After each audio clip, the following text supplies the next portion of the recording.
अमीर जमात इस्लामी कराची हाफिज नईमुर रहमान का town chairman Gulberg Nasrallah के हमरा अर्शी शॉपिंग सेंटर का दौरा और मीडिया के नुमाइंदों से गुफ्तगू।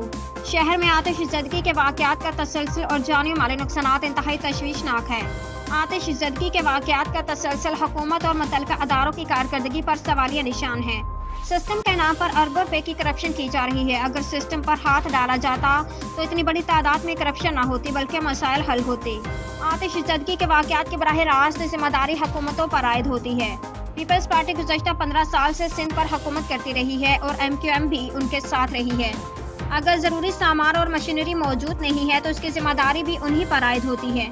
पहले होने वाले वाक़यात की भी तहकीकात नहीं कराई गई और न रोकथाम के लिए अमली इक़दाम किए गए।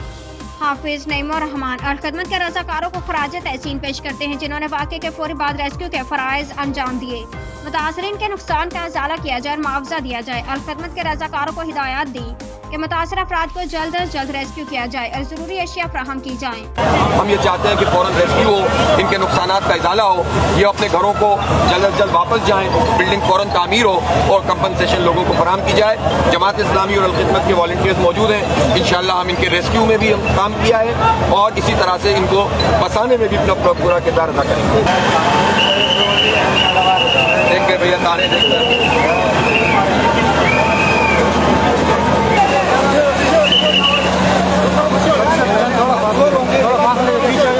तो मौजूद भी रहे, ट्रैफिक कंट्रोल करें, लेकिन उसके करीब अब जाने की मेरे ख्याल है इस वक्त ज़रूरत नहीं है। अब तो रेस्क्यू की तरफ जाएं कि जो लोग निकल आए हैं रेस्क्यू करके उनको बहाल करने के लिए अब क्या किया जाएगा। तो अभी तो जब हंगामी हालात हैं, अभी तो लोगों को ठहराना, उनको खाना पीना देना, उनको बिस्तर देना, इसमें पार्टिसिपेट